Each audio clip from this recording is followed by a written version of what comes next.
So, thank you very much for being here. Thank you for having me. Mayor, does it matter? This up here is fine. Broadcasting to 33 million. All right, you don't tell me. You know. Oh, I think we got a little over 60 followers. Okay. Now that I can manage. Just kidding. So good morning, everybody. My name is Kisha Duncan and I live in Columbia. I'm the Columbia Regional Director for the Better Business Bureau.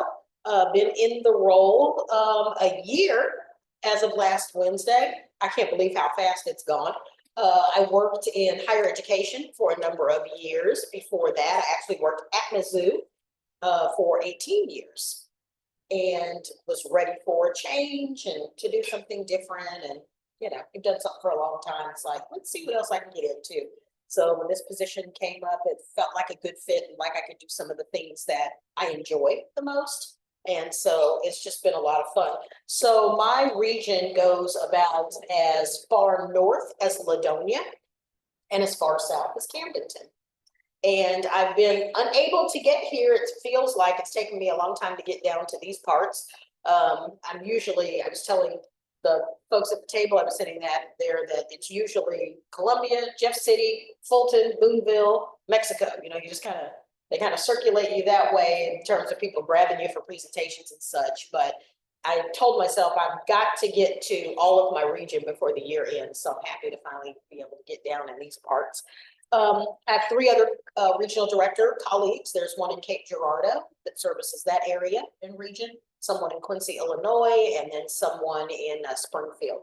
So we cover our service area, southeast, southwest Missouri, and parts of Illinois, southwestern Illinois, and west central Illinois as well. So that's a little bit about how we're organized. Our main office is in St. Louis. I was there last Wednesday for our annual Torch Awards, and I'll be sending information about that early next year. And that's the award that we give to businesses who demonstrate being good stewards and good actors in the marketplace. And a business can either self-nominate or be nominated by someone as a exemplary business in the community.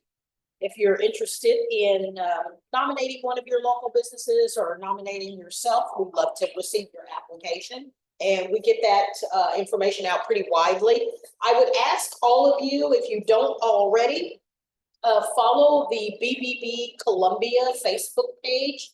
I do quite a bit of postings there. Something else that I do that's kind of interesting, don't know how I got into this, but I have a little TV show on MediaCom called the BBB Insider, Tips for Becoming a Better Consumer.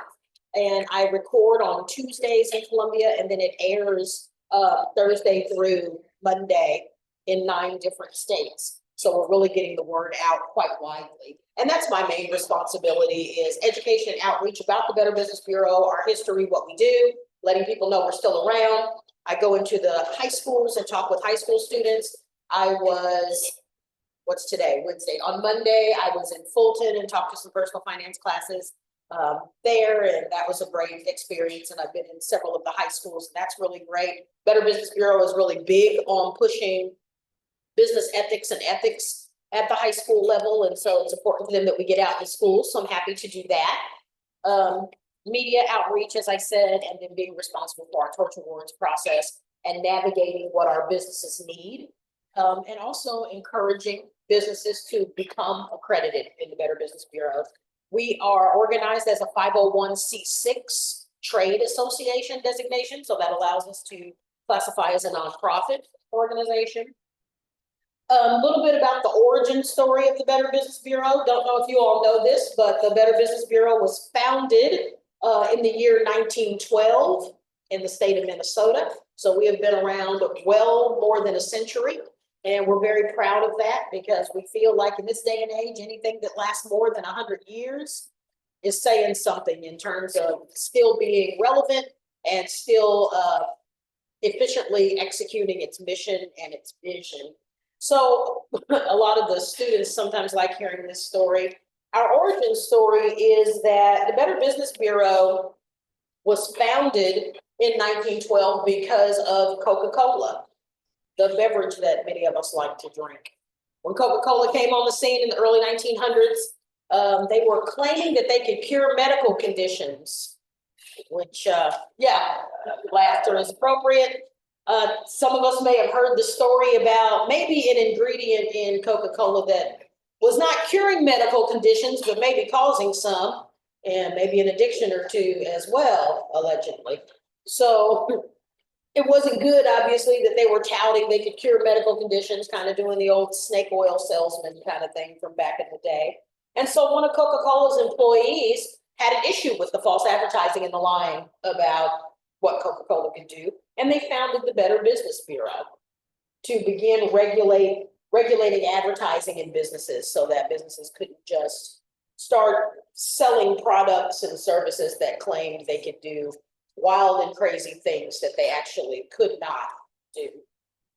And I like that origin story a lot because it just reminds us that sometimes all it takes is one person to go the right way instead of the wrong way to make a huge difference, because again, that led to an organization that's still relevant 100+ years later. So that's how the Better Business Bureau came on the scene. Thank you, Coca-Cola, for that.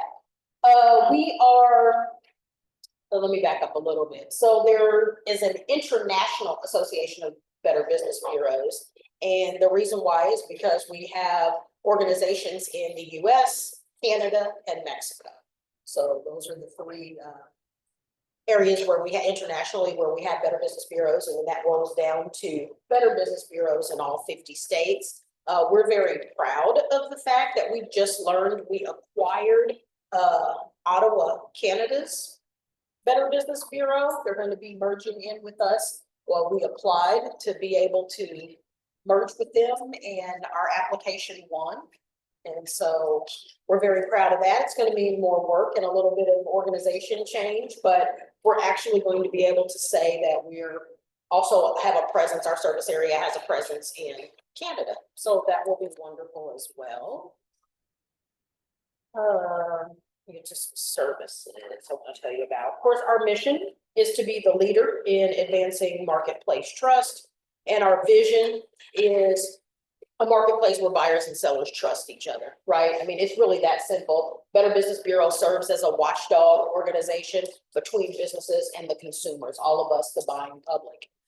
It's very interesting. I drive a little Chevy Trax that's branded, says Start with Trust on it, Better Business Bureau. And when I roll up to a lot of places, you know, people are ready to close the shades and lock the door and kind of recoil because they're like, what's the Better Business Bureau doing here? Which is giving me way too much credit. I have no enforcement authority whatsoever. Not what I'm here for. I'm here to do education and outreach, to assist businesses and to assist the general public.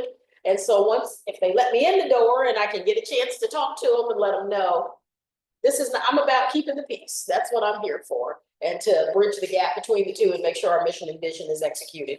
So once I get that done, then we can move forward and they can understand I'm nobody to be scared of. If a business wants to become accredited by the Better Business Bureau, they have standards that they have to prove that they can meet. And they do that with our standards and accreditation committee. Those include demonstrating how they practice integrity on a consistent basis, honoring their promises and their policies, doing everything that they can to secure their customers' data, which is really, really important in the day and age we live in. Lots of us are shopping online. It's very common now. And so the main thing I like to tell people when I talk to them is, if you are purchasing something online, you want to look for that little padlock. Sometimes you'll see the little padlock in the corner of the URL bar at the top there. You want to see an S at the end of the address, HTTPS, that has a P and no S. That would be reason to raise a red flag. And also, if you see that little padlock, that lets you know that that company is doing everything that they can to protect your data and your information and make sure it's encrypted and stands the least chance of being able to be compromised or have a data breach. So it's very important to us that businesses make sure their customers know that and that they go out of their way to do that. Some of the free consumer services that are available to just the general public are business profiles. If you go to bbb.org, that's our regular website, you can look up either an industry, you can look it up by industry, or you can look up a particular business. Say you want to look up RJ's Restaurant and see if they're accredited or not, if they have a business profile. If so, do they have any complaints that are listed there? And if so, have they been responded to? What their letter grade is? The Better Business Bureau has an A+ through F letter grade system, just like in school. You get an A+ or you get an F, and your grade will be negatively impacted if you don't respond. Businesses don't respond to customer complaints. They don't have to agree with the complaint, but they need to be responsive. That's one of those standards that the Better Business Bureau requires the accredited businesses to agree to, is responding to those customer complaints and trying to get them resolved. If they are not able to do that, we offer, and I think this is hands down one of our best services, and that's our dispute resolution program. We have a number of attorneys and then certified arbitrators and mediators who will sit down with a customer and a business and work with them to come to a resolution, which is basically free legal assistance, right? You've got lawyers, certified arbitrators taking care of those issues for you. Some people just want an apology because they felt they were treated badly or that people were rude. Some people want a refund, right? Let's say you bought a product and the company says, if this doesn't work the way we say it does, come back in 30 days and we'll give you a full refund. And then you go back to get that refund and they don't want to honor it. People want their refund. They want you to honor the policy that you have on the books. And so the Better Business Bureau can help with that through its dispute resolution program. We also help businesses with their advertising, both print advertising as well as digital advertising, to make sure they're not having misleading wording in their advertisements. For example, if you have a big furniture company that has a Memorial Day sale or a Labor Day sale, and they say couches as low as $2.99. And of course, everybody wants to go get that couch for $2.99, and there's only one couch that's $2.99, and all the rest are $4.99 and up. And so we help them make sure that their ad is not misleading and they're giving people the impression that they've got a stock room full of couches for $2.99 when they actually don't. Our consumer e-newsletter is something that we encourage everybody to subscribe to. If you just go to bbb.org and put your email address in and hit subscribe, that e-newsletter arrives weekly to your inbox and is chock full of good consumer tips and information that's useful as you go about spending your money in the marketplace. So we like people to do that. Then we also have an accreditation arm for charities and nonprofits. They can also become accredited. There is no cost for them to do so.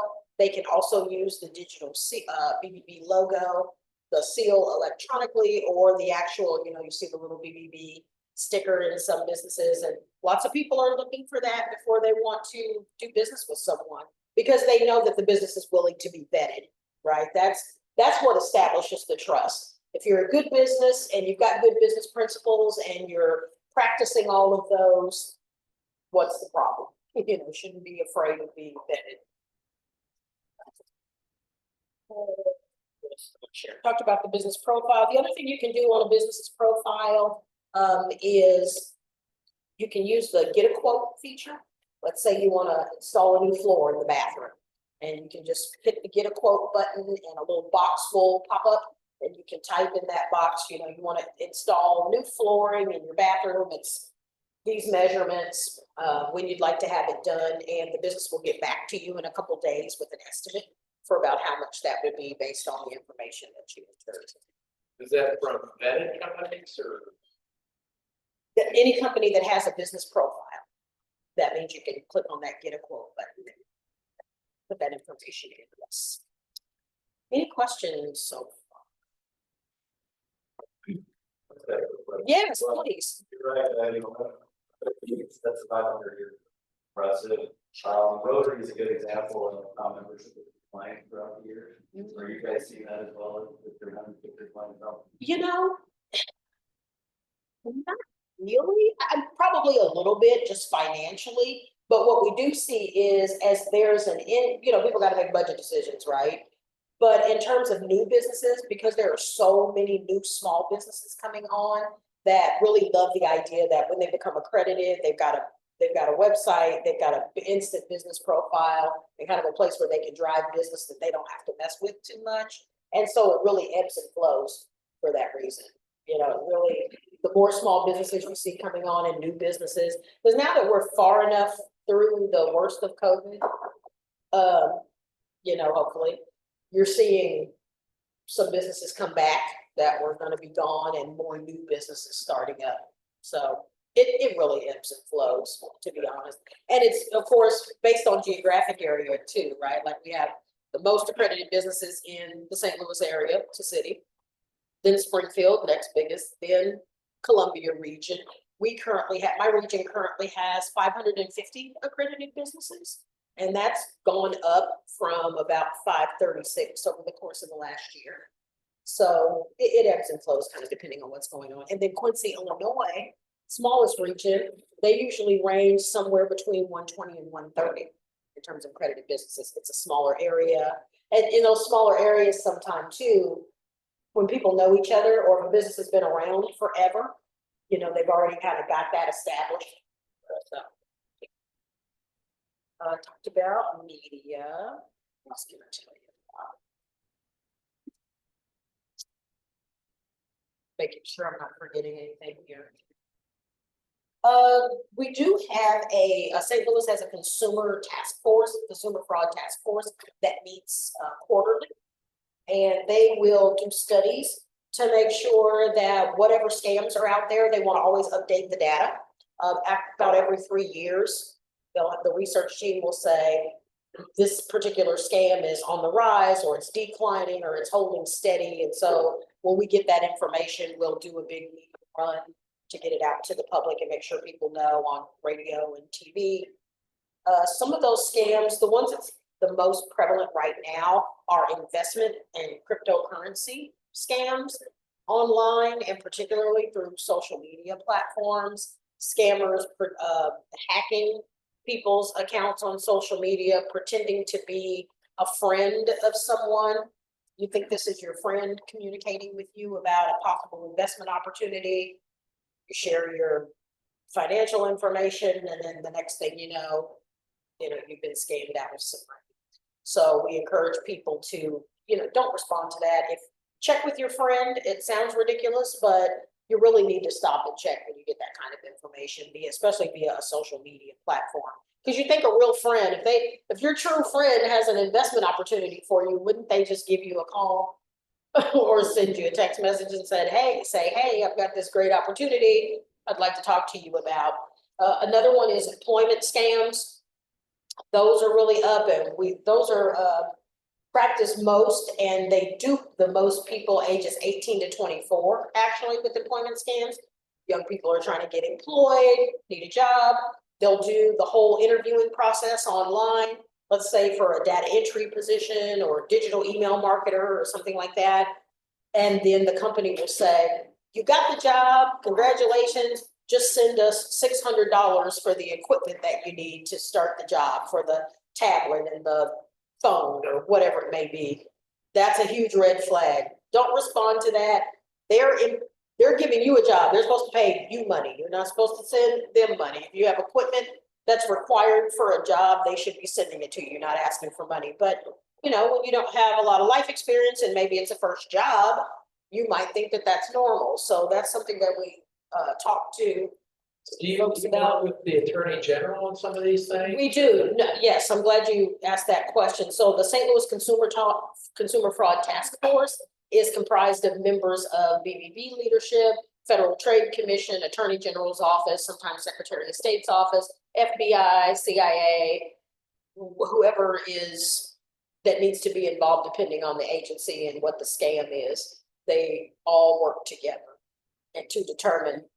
We'll often tell people when they call us to report a scam after they report it with us to also report it to the Attorney General's office. I got a question recently about the do not call registry. I don't know about you all, but these robocalls and scam calls are like way up again. And I remember a time they kind of cooled off for a while. You know, you could register your number with the do not call registry and you were good to go. And now it's all ramped up. It's kind of slowly crept back up again. At least now we have cell phones that will sometimes tell us suspected spam and you can ignore it or, you know, block the number or whatever, but they're up again. So I did a little bit of research on that and discovered that the problem is there are lots of loopholes with the do not call registry. If it's a political organization, they're exempt. If it's a charity, they're exempt from the do not call registry list. There are about 4 or 5 groups. If you did business with a company up to a year after you did business with the company, they can robocall you legally. And so there's still a lot of loopholes there. And I think that's why the calls are up again, because there are a lot of exemptions. And they're buying the lists from some of those too, because I just saw that the fees are going to go up for organizations to purchase numbers from do not call registry. So there's some work that needs to be done there, and that needs to be readdressed. So that's something you want to talk to a local elected official about. I would certainly say you should probably do that. Crowdfunding scams are another that we tell people to, you know, not fall for. Scammers are looking to play on your emotions. It doesn't matter what the scam is. They're looking to play on your emotions. And so after a disaster occurs, like we just saw with the hurricanes in the Southeast, you know, people want to help. You want to donate, you want to do what you can to be helpful, and you need to either check on give.org, which is the Better Business Bureau's charity accreditation site, as I was mentioning earlier. You want to check with that list, or if you can, identify a physical location and just do your research to verify that it's a real organization. Because sometimes you'll get these like pop-ups, you know, something will happen in the community and then a GoFundMe pops up within an hour or two. That's very bizarre. So you'll want to make sure that it's real. If it's in your town, go ask them for, if people hem and haw about a physical location. If you say, hey, I'd rather not donate online, can I just come by your office location and give you the money in person, and they don't have one, or they get really cagey about the question, that's a red flag and a reason to be concerned. Same with romance scams. You'd be surprised. Romance scams are way up, and of course we know how that goes, right? Have you two ever watched the show Catfish on MTV? It's all about this, how people, you know, fall in love online, never met the person, never seen the person, you know, but they're convinced that it's love because they're getting attention, right? Maybe they're lonely. They're often playing on a certain demographic if they know somebody's single. And doesn't take long, usually about a month, 6 weeks in, they need $1,000 for mom's surgery, or they need money for this or that. So you got to be careful there. Love online is just probably not the way to go for it. It's hard to get that money back. And then paying online, as much as if you're going to buy something online, do business online, make sure you pay with a credit card, because that's your easiest recourse for getting your money back. If you don't have that paper trail, although I will say that the banks and the credit unions are doing a much better job with their fraud detection, and sending you a text or giving you a call to make sure it's you making a particular purchase. But otherwise, use your credit card. That's the best thing we can do. Any questions?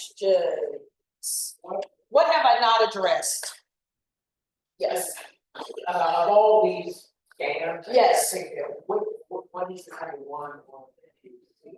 Right now, it's investment scams, and employment scams are right there too. Those are the 2 biggest ones happening right now. And a lot of that is because more people are working online and, you know, working remotely and in a hybrid fashion. So those have been the biggest right now. So what does it cost to be, I mean, either like tiered memberships or? We do. It depends on the number of employees a business has. So for example, if a small business with 10 employees or less are going to pay about, and they just raised these, I think, after several years, about $53 a month. And so it goes up from there based on number of employees. Which is fair, right? Then is there access for free stuff as well?